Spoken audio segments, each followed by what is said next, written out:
Welcome, everyone, to the iTEAM Webcast Series. Thanks for joining us. My name is Steve Sinkoff. I'll be your host for today. iTEAM stands for Innovative Technologies and Methodologies Enhancing Asset Management. I'm joined by my friend, colleague, and co-host Norm Poynter from Asset Management Advocates. Norm and I have collaborated for many years, and we're both really passionate about the asset management community. We're also both enthusiastic about moving the concept of asset management forward and creating access to information and to the people that you might not have had access to in the past or the ability to find out in the market. We're doing the iTEAM webcast as a multi-part series, and this is the first of many segments. I think we have 10 scheduled currently. It's a live 30-minute interview, and we'll be doing a short overtime segment afterwards to answer any questions. Use the tab on the bottom of your screen to ask us or write your questions in if you haven't already sent them to me. If you've attended my programs before, you know that I'm going to send you a short survey after this broadcast. So this is only 4 short questions. It shouldn't take you more than a couple of minutes at most, but it gives us a lot of good feedback for us to know how to make these more valuable for you in the future. Today, we're talking about digitalization, a paperless organization, something that you would think would be possible in the 21st century. We have with us invited Praveen Kale. He's an EAM solution thought leader from Unvired. They're a mobility and digital forms company to share his expert opinion. They have some very interesting innovation, which I'm glad that they're here to talk with us today. The concept we're looking to unravel is to establish a data-driven culture versus having to use paper within the asset management space. Now, many of us run our entire life off of this device: banking, shopping, research, communication, collaboration, even our social networking. But we struggle to leverage it in the asset management work world. Now, I personally struggle with things like plug and play, which have been around for 30 years, and we're supposed to make the technology simpler, more accessible, but quite frankly, that hasn't happened. Now, perhaps that's because plug and play, which was developed by Microsoft to enable devices to be plugged in and recognized, for the most part, works, but except for when you're trying to plug in a printer. And that's why we're trying to go paperless, or one of the reasons. Now, perhaps I make more out of the phrase than I should, and plug and play can't possibly happen in the real world. I really hope that's not the case. And so these are my pet peeves, and they're really about innovation or the lack of it. Now, I'm probably like you, or you're probably like me. I just want things to be simpler. Like, can't we just make things easier? And innovation for asset management needs to be at the forefront. And this is what we are attempting to do with these discussions. Now, I'm going to bring Norm into this conversation. You know, Norm, it always makes me nervous to ask you about your pet peeves, because we only have 30 minutes, and I want to make sure that we have enough time with Praveen. But what are some of your pet peeves in the world when it comes to mobility, digitalization, and just life in general? Well, thanks, Steve. I mean, there's a lot to talk about. Your intro always stimulates so much thought when I'm sitting here waiting to go. It's like being at an event where I just want to get on stage and start to talk, right? I'm like a thoroughbred. Let me run here. As far as the printer situation goes, yes, I struggle with that as well. I have a printer that will never print the first page correctly. I always have to print page 1 over again. And then most recently, I was unable to connect to a printer that's sitting right beside me here at this desk through Wi-Fi, even though it would tell me the supply levels of the printer. I couldn't print to it, and I had to hardwire it, which seems to be a bit backwards. So I share your frustration with that. I'm gonna step outside of the technology realm, though, because as you said, it's the 21st century, and really I grew up watching the Jetsons, so I'm not sure what happened to that vision, but I'm super frustrated with packaging. I buy the Gillette razor blades at Costco, and they come in like an 8.5 by 11 sheet, and I always cut myself on the packaging getting the razor blade out before I've gotten it anywhere near my face. And then unfortunately, there's a particular chocolate bar I like that I can never seem to open. I think it's only in Canada, but it's an Eat More. And it always rips the left side open, but then I always destroy the chocolate bar getting the right side of the packaging open. So I'm with you. I want things to be simpler and easier as well, and for them to just work. Great. Let's dive right into this. Praveen, I want to bring you into this conversation. Instead of us doing the intro for you, why don't you tell us about your experience and how you've got involved in mobility and digitalization from a personal perspective? And then I'm going to come back and ask you what your pet peeve is.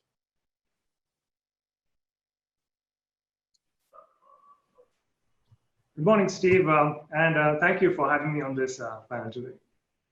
So talking about my journey, Steve, I started as a developer at Honeywell, where I started building configuration tools for their building automation systems. And then I moved on to SAP, where I worked on their cloud platform.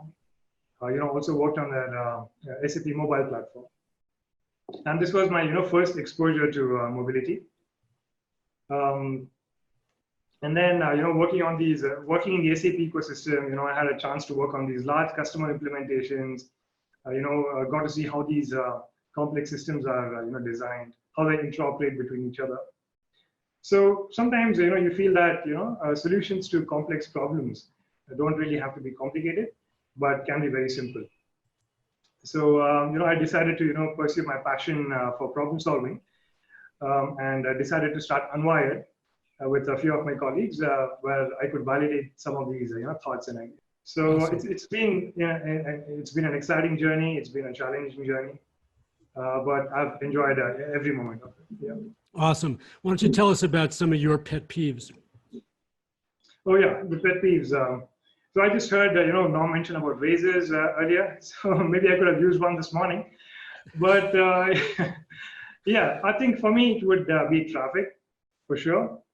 Because where I live, people spend close to 3 hours, just trying to get from work to home and the other way around.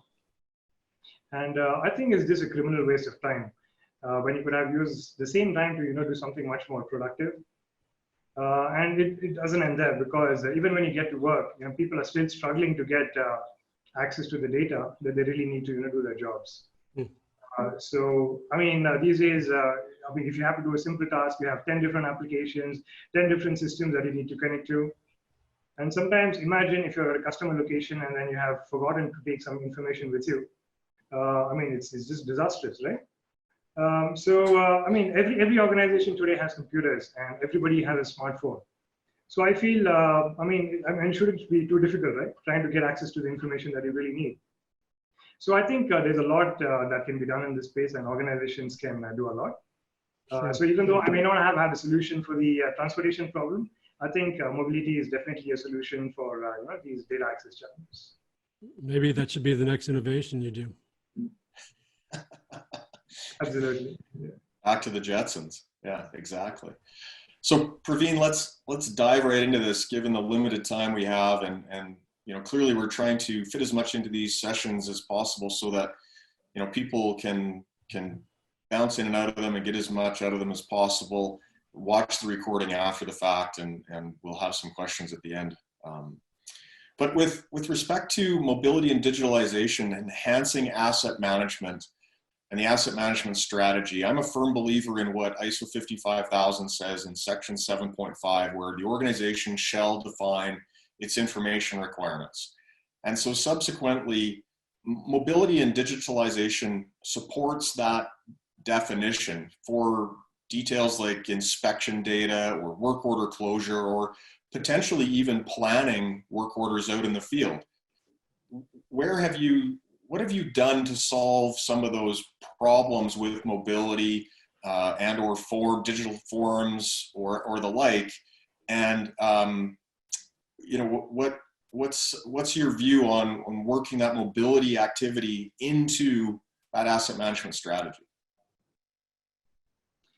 Norm, I've been really fortunate to be in this industry. I've had a chance to work with a lot of different industries and interact with a lot of different people. And I definitely love to share some of these experiences. One of the first projects that I did was for a chemical company in Houston. And they had a very simple requirement, So they wanted to mobilize their operator arms, just trying to improve the efficiency of data capture. And they also wanted to ensure that these operators were not cheating the system, and that take readings from the previous day and we just copy it on a piece of paper for today and then, submit it in. So what we did was, we created a simple iPad-based application, which would allow the operators to, capture these rounds very easily in the field, and at the same time capture the GPS location where it was the reading was done, and compare it with the actual location of the equipment. And if there was any discrepancy in the distance between the technician and the equipment, we would send out an alert to the maintenance supervisor. So that way, we were able to introduce a very cost-effective solution for them when RFID-based solutions, were mainstream back in those days. So it was a simple solution, and they loved it. And it had cascading benefits when they started mobilizing the maintenance warehouse, they started mobilizing their modifiers warehouse, and so on and so forth. So and finally, it was a completely digital plant. So so that is one experience. And there was another experience that I would like to quote from a drilling company in Canada, and who wanted to completely eliminate paper from the rig-based activities. So they had, some specifics to how they conducted their business, and they tried to mobilize and digitize their forms through all the solutions which were available in the market. But somehow nobody was able to give them the solution that they really needed. So when I spoke to them, it was trying to understand what the real need was, what the challenges were, and then we were, able to design a solution which was tailor-made to the rig-based processes. And today, you would be surprised to know that we have over 800 users who submit over 2,000 forms, every single day. And imagine doing that with any SaaS-based model; it would have been really expensive for them. So that is, some of the benefits that they achieve. And I would also quote one more experience from a utilities company in New Zealand. And they already had a mobile application from one of these large software vendors, right? But the problem was the user interface was very clunky and not very performing. So what we did was we built them a very cool application using Google Maps, giving them a very intuitive navigation into the operations that they would do, being able to locate all the equipment on the map, being able to do all the measurement readings on the map itself. So it was really beneficial for them, and anybody in the utility space would understand the kind of data volumes that we're talking about, right? So they had over 4,000 equipment and over 20,000 measuring points that they would have to process over a period of 2 to 3 weeks, right? And we were able to achieve that. And we have a set of very happy faultmen and technicians using that application today. So I could go on and on, but so these are some of the benefits of digitization and mobility. Interesting. And so you would, it sounds to me like there's a lot of standard stuff that you did there that's available probably without a lot of development, but it also sounds like you had a nimble approach to maybe the forms or to how you solved those problems. Yes, you mentioned forms, right? And the paper. So that's a very important point that you made because even after all the advancement in technology that we have had, right, people still continue to use paper. Why is that? So the problem I feel is inherently in the way these enterprise systems are built. The description of a job is still very verbose, and people find it really hard to read pages and pages of instructions to do their jobs. So people like it when it's visual. So let's say on a piece of paper, you could have some nice tables jotted, and then you could have radio boxes, you could have these text boxes and check boxes, right? It makes it that much more easy for people to consume this in the field. Now imagine if the same thing, the piece of paper was digitized, right? Now it's almost like paper-based forms on steroids. So not only do you have these forms becoming dynamic now, it is almost like living forms, right? So they're able to interact with you, and basically it's like another person assisting you with doing your job. So you could have a lot of information which pre-fills from your organizational context. So let's say you're working on a particular rig, and you want some data to be pre-filled in your form. So you don't really have to, go and fill in those details anymore. So it's automatically pre-filled for you. And then if there is some information, for example, certain codes and certain equipment identifiers which need to be brought in, so you just have these nice combo boxes where you can pick these values from. So it becomes very easy. And what also happens is you can embed these nice pictures, and you can have some videos embedded into the form, so that if there's any assistance that the technicians would need in the field, they can look at those videos and then just carry on with the jobs.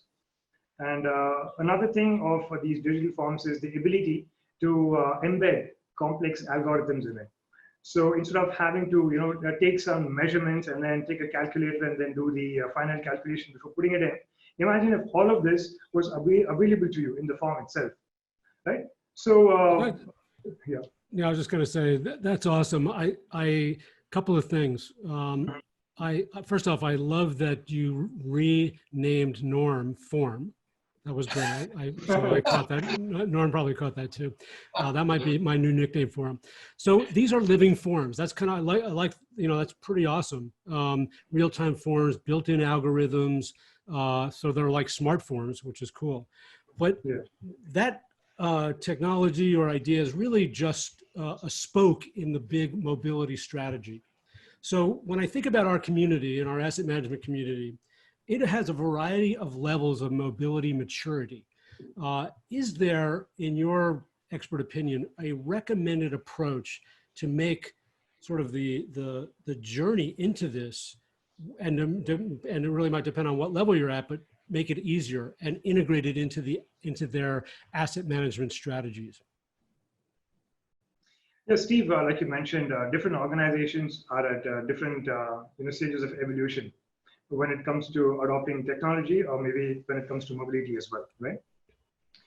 So even though different organizations may have different goals, it doesn't mean that you cannot have common set of guidelines which could be used by all of these organizations.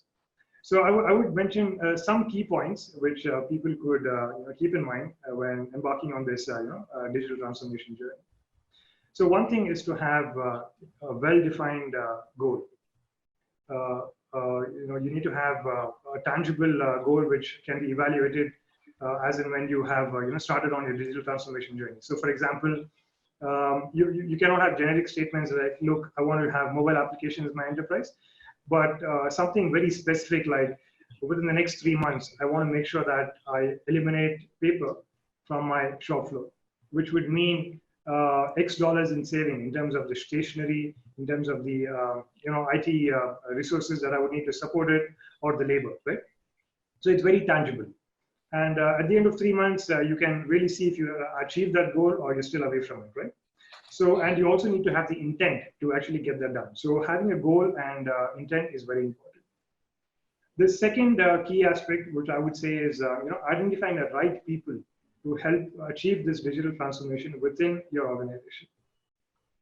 So you need people who really believe in the concept of mobility, and you need people who are actually well connected with all the other stakeholders, like for example the IT department, or these end users of the application itself, because these important people, or the agents of change that I would like to call them, have to influence all these stakeholders in a positive way so that they can embrace and accept change, right? So that is the second main point that I would like to make. And the third thing is, the ability to choose the right partner on this digital transformation journey of yours. So choosing the right partner is really important. And there are certain characteristics that I would say of a partner. So for example, it could be transparency. How open are these partners in terms of willing to share information with you? Do they really have something, or is it all vaporware? And how nimble are these partners, right? And are they willing to listen to your problems, or they're trying to thrust upon you their solutions or their licenses? So that is something which you need to keep in mind. And so how do you evaluate these vendors, right? So how do you know that this is the right vendor? So what you need to do is you need to talk to as many vendors as possible, not hundreds, but at least shortlist a list of 5 to 10 vendors, and then give them a level playing field. when I say level playing field, that is what allows you to evaluate all these vendors on certain parameters that you have. So you could have a proof of concept saying that I want to go paperless, and I have a couple of forms that I would like to have digitized. So you can give the same use case to all these vendors and see how each vendor delivers on that proof of concept. And that way, it gives you the opportunity to evaluate the right partner, and then choose them for your journey. Yeah. So like I said, I mean, just to sum it up, three things: have a goal and the right intent, and then choose the right stakeholders within your organization. And the third thing is choose the right vendor for your digital transformation journey. So these 3 points I would say are key. That's a lot of common sense. However, sometimes I think we just forget about the basics when we get tossed into a project, right? And I also think it's interesting because one of the reasons that we have you here today is because you are a developer by trade. I'm a developer by trade, and yet we've both moved along our careers and our pathways in different veins in that to some degree. And I think it's important that the folks that are attending and watching this later understand that this is they have access today to someone who had to write the code and has had also to meet with the customer now and has also had to roll these solutions out. And so for you to come along with these common sense type attributes of mobility and digitalization, I think that really hits home for me, because it's back to nimbleness and it not being complicated and simplifying it. And that's so important, I think, to move the asset management strategy along. I think sometimes we're overcomplicating what we're trying to do in asset management, and getting back to the basics for accuracy and ease of use and incremental change, I think is quite important. So with that, I'll ask another question. As mobility and digitalization become more accessible, what sort of other technologies are you taking advantage of to innovate with? Where does machine learning fit? Where does augmented reality, as an example? You mentioned GPS locating earlier, which makes total sense now, especially. And what else is out there? What else are you thinking about? Where are you applying some of these innovative technologies in mobility? No, yes, I think what you said is right. There's so much scope for innovation and so much scope for process improvement. And sometimes when you look at all the technologies that are available, right, sometimes it's just mind-boggling. I mean, you talk about AI, you talk about IoT, you talk about machine learning. There's so many different technologies to choose from, right? So since you asked me what are the spaces that we're working in, maybe I'll just give you a few examples and then we extend this a little more. So some of the areas that we think would add a lot of value to end users would be the area of chatbots, right? So like I mentioned earlier, so you have your devices which are cluttered with applications. So how would it be to have a single channel for you to be able to communicate with all your enterprise systems and using natural language? So you're talking to an enterprise system, to try and create a leave request for you. So you say that, hey, I want to take the next 3 days off on a vacation, right? And the chatbot is able to understand that and then create a leave request for you and get it approved from your manager, right? Or somebody in, let's say, a plant maintenance scenario, and who just types in a text to the bot saying that, hey, boiler failed at level 2, and then you can just take a picture and then send it as an attachment in the chat message, and then you get a notification created for you in the backend, and anybody who's looking at it can then follow up with the processes in the backend, right?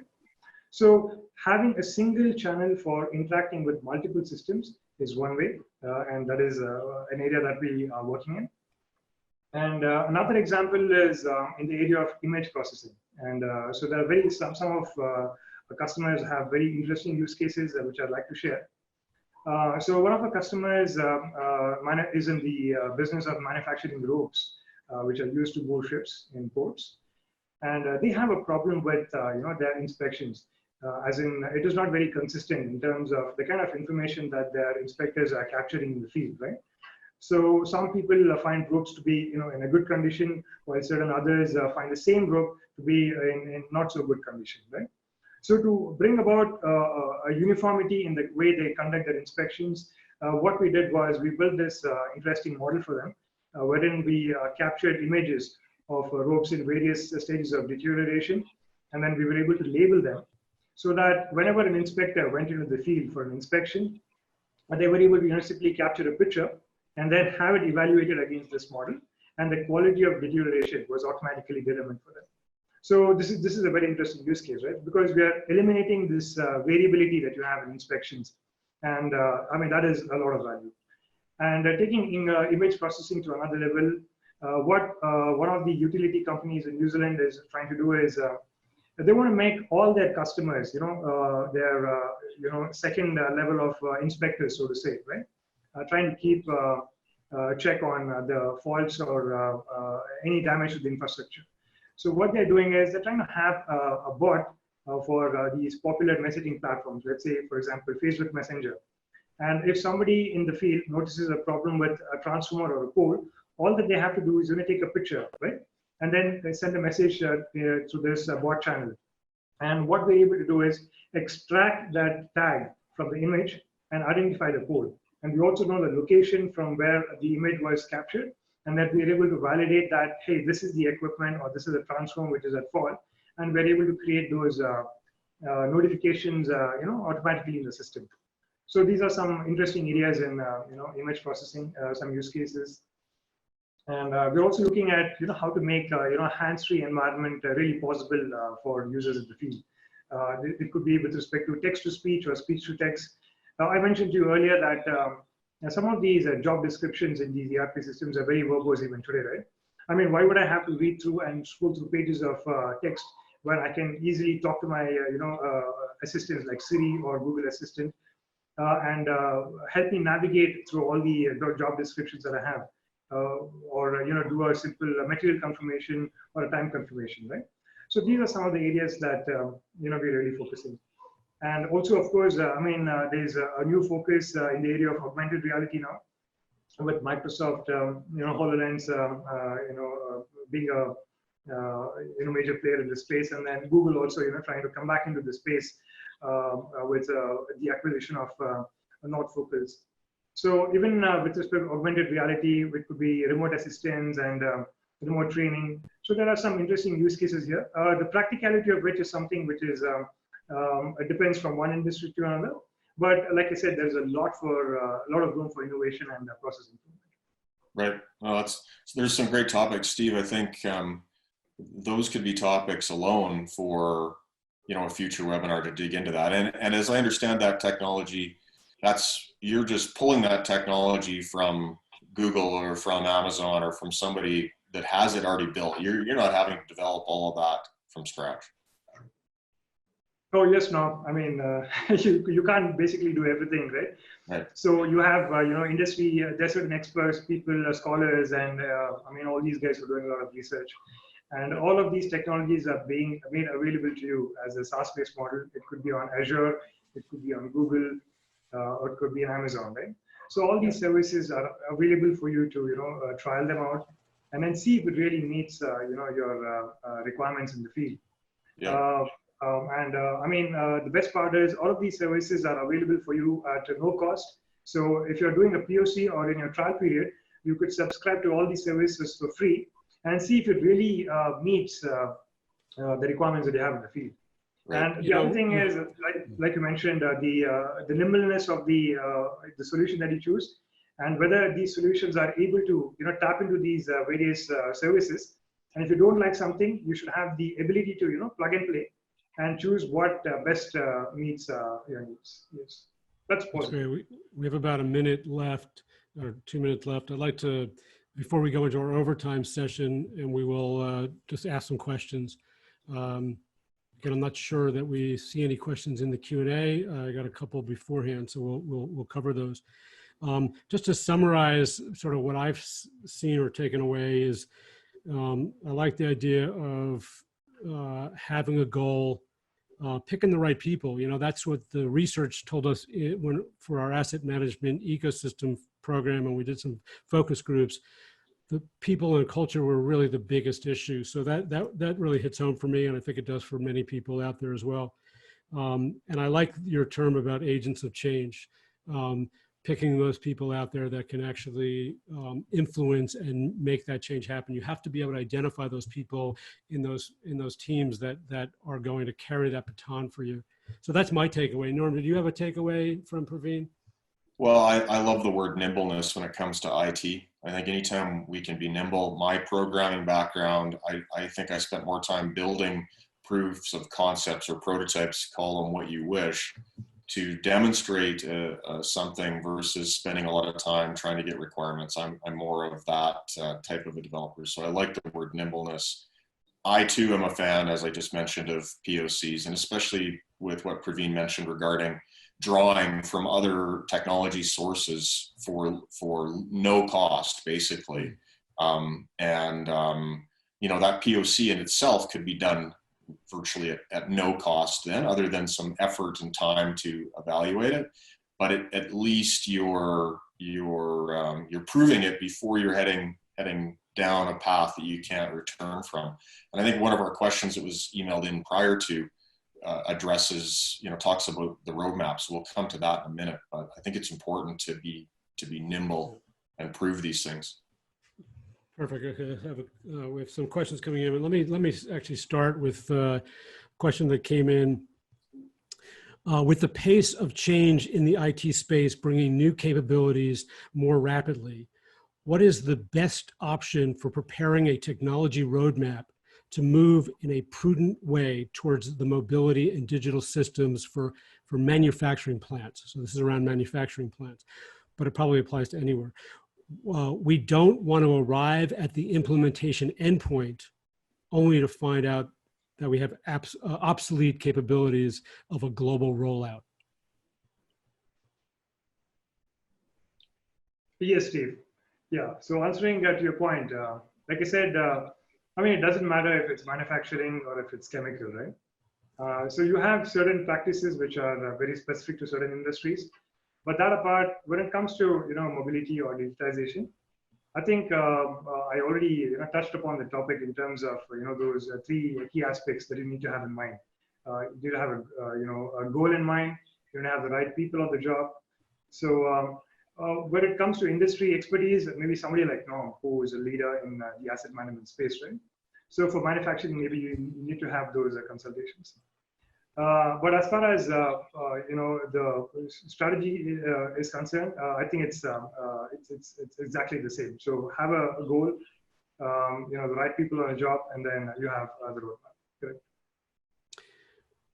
Sorry, I'm going to add to that for a second. I think that that particular question speaks to this large global rollout with a waterfall implementation, and I'm not personally a fan of that. I mean, in some cases you have to do that, and I get it, and that's okay too. But then I think what happens with those global rollouts with waterfall approaches is the project shuts off the funding, and there's a view by the organization that there's an end date, when in reality that project must have funding beyond to adjust, to be nimble, to make incremental change. Because I think we all are faced with, if we'd have built a roadmap a year ago, that roadmap would have not had a global pandemic identified in it as a risk.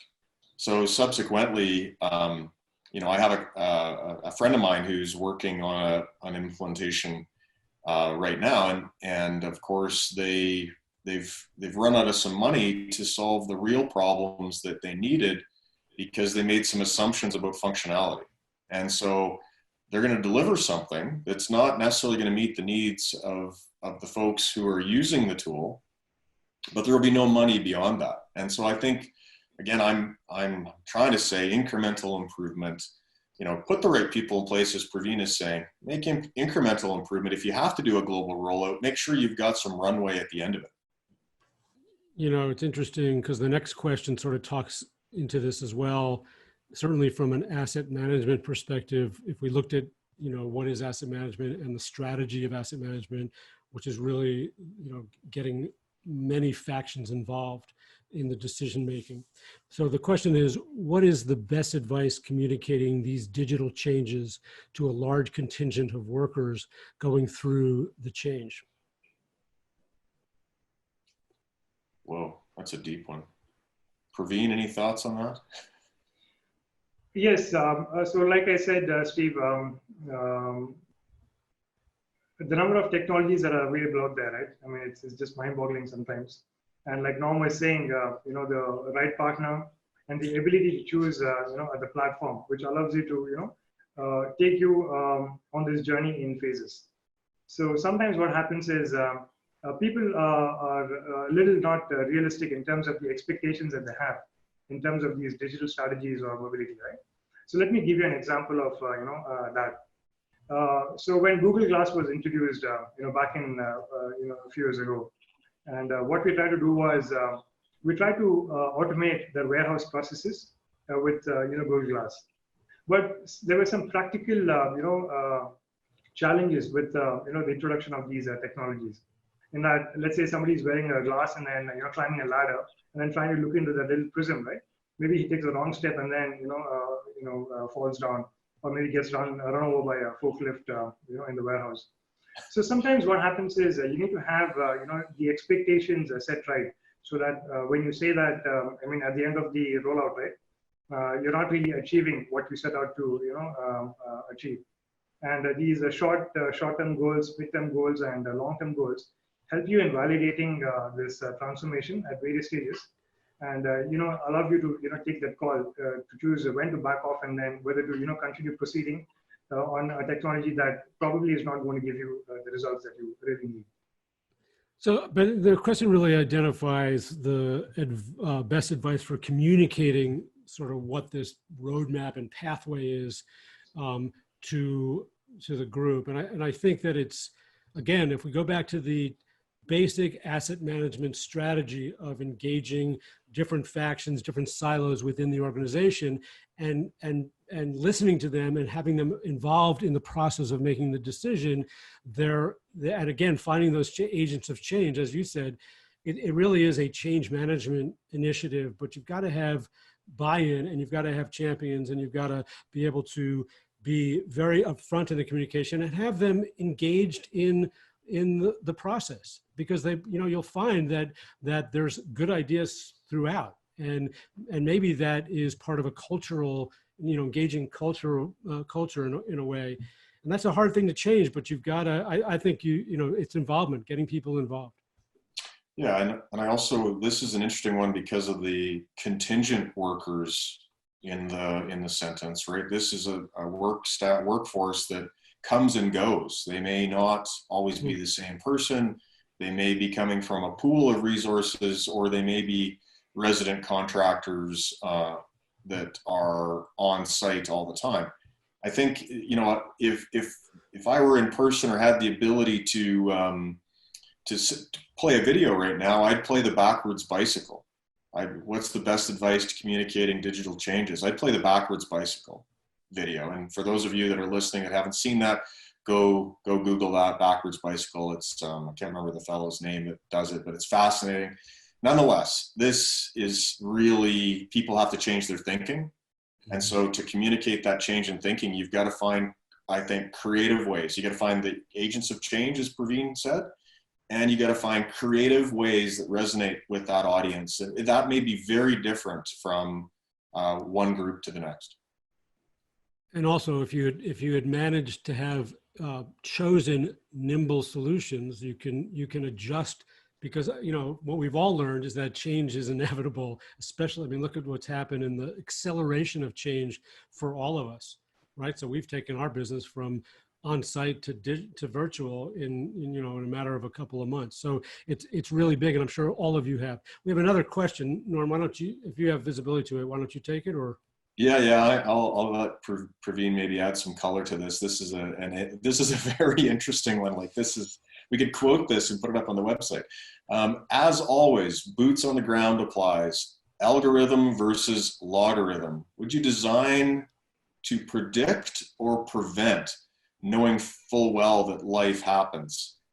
So that's Murphy's Law. We're really describing Murphy's Law. Like doing this Great live question. webinar, who knows what could have happened? We had contingency in place for if everybody's internet went down. We had contingency for, you know, everything we could think of, right? But life does happen. So Praveen, what approach do you take when you think about mobility or software design? Are you designing that to predict what's happening or prevent what's happening? So is it proactive or reactive when something happens, if that makes sense? Yeah, I mean, that's an interesting one, you know, because nobody knew the pandemic was coming, right? And nobody was prepared for it, right? It is during these times that companies realize, you know, the investment that they should probably have made in their digital strategies or roadmaps, right? So, I mean, it is during these times that you realize that, hey, look, maybe had I embarked on the digital transformation journey, I would have been able to, you know, enable my workforce a lot better to tackle the epidemic at this point in time. So for me, that comes across as preventive, right? So in terms of having a strategy in place so that if there was any challenges that you have in times like these, you would have already been prepared and have empowered all your employees to, you know, tackle these challenges. So for me, it is always, you know, preventive. So do whatever you can, because you can never predict the future. So you can choose the right people, you can choose the right technologies, and you can empower the people to be able to do their jobs in the best possible way in an unpredictable future, is what I feel. Good. Steve, any more questions? No more have come in. So, you know, we've run about, you know, 10-minute overtime. I think we could probably just wrap up. You know, Praveen, I appreciate your insight. I know it's in a short amount of time. It's kind of an interesting format. Again, for everybody, I'm going to be sending you out a survey. It's very short, but I'd like to get your feedback. It's important for us. You'll get it in about 30 minutes. My takeaway here is, again, I think that the reason to be considering and accelerating your mobility is around accuracy. Oh, we just had one more question come in, so I think I'm going to take that. Let's throw this out there. Okay, this comes from Mark Yarlott. To build a roadmap that is a multi-year, you need commitment to budgeting that would cross multiple years. Do you have any suggestions to build buy-in from corporate or long-term for a long-term budget? Praveen, what have you seen with respect to mobility budgets? Do you see them as short-term? Somebody's doing short-term, or are they doing long-term views? Yeah, I mean, with the experience that I've had, people need to see, you know, results before they can actually go in for long-term commitments, which is why I quoted the importance of proof of concepts, right? Because 3 years down the line is a long, you know, ramp. You don't know what new technologies that you're going to encounter at that point in time. So what you really have to do is choose the best that is available to you at this point in time, right? And have, you know, goals which are, you know, short-term, mid-term, and long-term. And then you have to try and get these buy-ins for these, you know, goals in different stages. And like I said, you know, like in the past, wherein software purchases, you know, led to long-term commitments, it is no longer the case today. Because most of these services are available as, I mean, most of the software today is available as a service, which you could easily plug and play and discontinue when you feel that it is not, you know, meeting your requirements. So there are no real long-term commitments, so to say, in these times. So if a certain solution works for you for a certain period in time, and then you see that there is a better technology out there, you should have the flexibility to, you know, get this out and bring that new technology in, and that is the nimbleness that I'm talking, and Don has also been stressing, you know, in earlier in the meetings.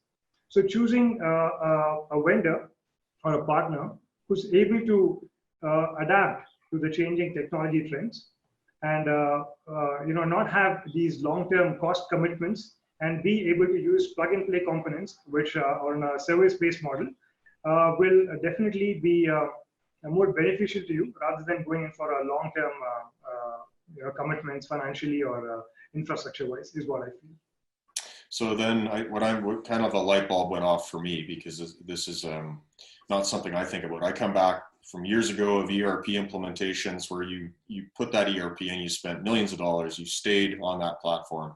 But now with software as a service, it's a subscription based, so you could pop in and off if it's nimble enough, if you didn't see value. So maybe the roadmap that you build then has to have off ramps on it to get off that technology or to reevaluate, and the commitment has to look different than it did. It's almost monogamy to monogamish with software. But I think Mark is asking more around the budgeting, right? So how do I build that business case where there's flexibility in the technology? It's multi-year, and we might be changing directions at certain times, but how do I get buy-in on a budget that isn't really, maybe has more nimbleness in it than what our leaders or decision makers are maybe used to absorbing? Sure, but isn't that what I think what we're trying to say is you're going to have to build in flexibility to that roadmap. Like you're going to have to change people's mindsets that we can one day have a Samsung phone and the next day have an iPhone, and like that's a personal example, right?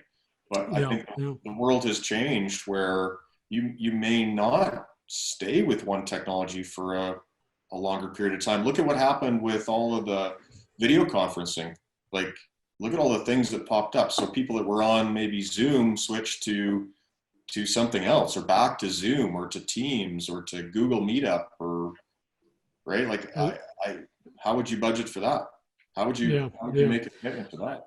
I think at the end, you know what, and I'll go back to what Praveen said earlier about having the goal, and the goal automatically assumes that there's going to be flexibility and change in that, and adaptability.